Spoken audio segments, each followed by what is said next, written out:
For what seems like the longest time now, the Anaheim Angels management has made it clear that they will not trade Shohei Ohtani.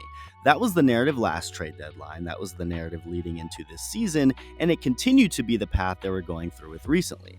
Despite this, Ohtani trade rumors started to rule MLB trade deadline talk, with many speculating he was going to be traded.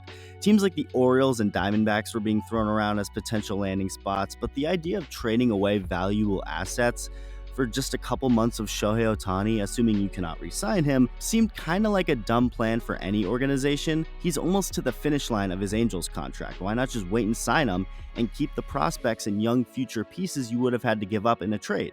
As for the Angels, it seemed dumb to not trade him. They currently do not have a playoff spot, don't have the most promising roster even in their own division. Mike Trout is hurt. I mean, if the Angels wanted to build for the future, the time was now. Maybe.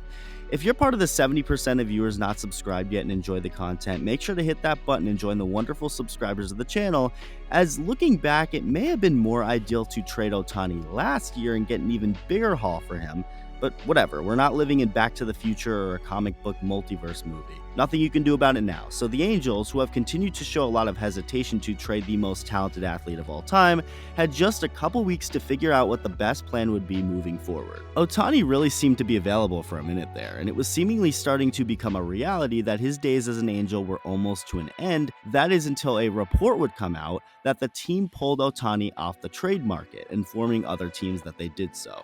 And if that report wasn't enough to convince you Ohtani was staying an Angel, just hours later, the team would trade for Lucas Giolito and Ronaldo Lopez from the Chicago White Sox.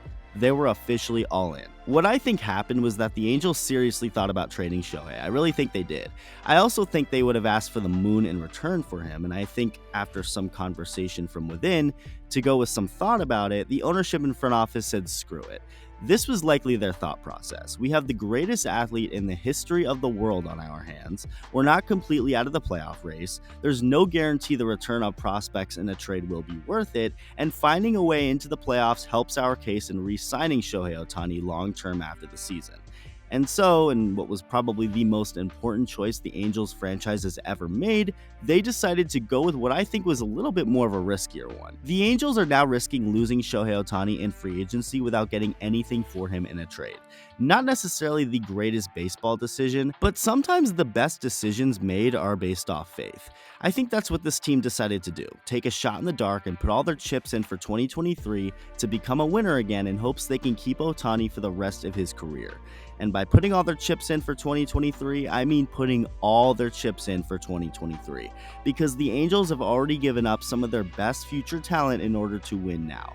The Lucas Giolito trade was most definitely not a low-risk, high-reward scenario, as the Angels gave up their number 2 and 3 prospects for him and Ronaldo Lopez. Now, the number 2 prospect they gave up, Edgar Caro, is a catcher. Part of the reason the Angels were okay with sending him out is because they have Logan O'Hoppe, a rookie catcher, who has a lot of promise and has shown some of that promise already at the big league level. So that makes sense for sure, but he still is a highly touted prospect, and so is the man right behind him at number 3, Kai Busch, a left-handed pitcher. But another note on these 2 prospects, they're actually both having bad seasons this year in 2023. So that likely helps the Angels feel a little bit better about losing them, but yeah, still a pretty high price in order to get Lucas Giolito, someone who becomes a free agent after this season. So the Angels said screw our farm system, let's get some pitchers, and next up, let's get some hitters, striking a deal with the Colorado Rockies, acquiring CJ Cron and Randall Grichuk. These aren't slam dunk additions, but they have a lot of potential to play a big part in winning down the stretch. CJ Cron hasn't had the best year this year, being hurt for a good portion of his season, but the man has pop, hitting 57 home runs from 2021 through the 2022 season, while also driving in 194 runs. We're just a couple years removed from Cron's 2021 season, which was actually really good. His OPS was over 900, he hit 28 home runs, and it's not like it was a small sample size. He played over 140 games. Randall Grichuk is a career slightly above average hitter and is actually having arguably the best year of his career this year, hitting over 300 with an OPS over 850. One more note about these two, they were actually both drafted by the Angels. Grichuk was their first round pick in 2009, the same draft that Mike Trout was drafted in, the Angels pick after Grichuk. Crone was their first-round pick a couple years later in 2011 and actually went on to play with the Angels for 4 seasons, from 2014, his rookie season, through 2017. So CJ Crone was actually there for the last Angels postseason appearance in 2014. Who did the Angels give up to the Rockies for these two veterans? More prospects, with both of them being pitchers this time around. Jake Madden, their number 21 prospect, and Mason Albright, their number 28 prospect. So throw those potential future pieces out the window. The time is now. And I gotta say, I like what's happening here, I really do. Is it risky? It's absolutely risky, as it's a decision and series of moves really based off of faith. But like I said, I really do believe that's where some of the best decisions are made. Not all of them, but some. I'm a big fan of the character Batman. I mean, who isn't? And this kind of reminds me of something Bruce Wayne talks about in one of the movies.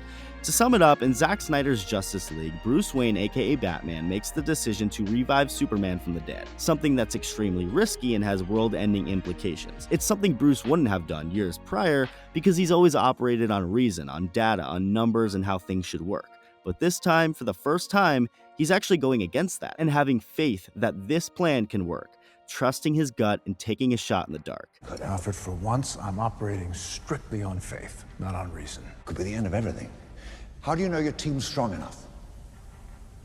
If you can't bring down the charging bull, then don't wave the red cape at it. You do when it's this red cape. This red cape charges back. This really is how I view the Angels front office right now. Is keeping Ohtani on a not-so-promising Angels team and risking not getting anything for him if he leaves in free agency a bad baseball move?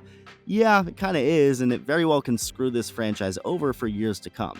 But the Angels aren't basing this move off the numbers, off what makes the most obvious sense moving forward with the franchise. They are shooting for the stars here, recognizing that they have such a special talent on their hands, they don't want to waste it, and with that, they're willing to give up prospects and gut their farm system for it. Will this faith-based decision work?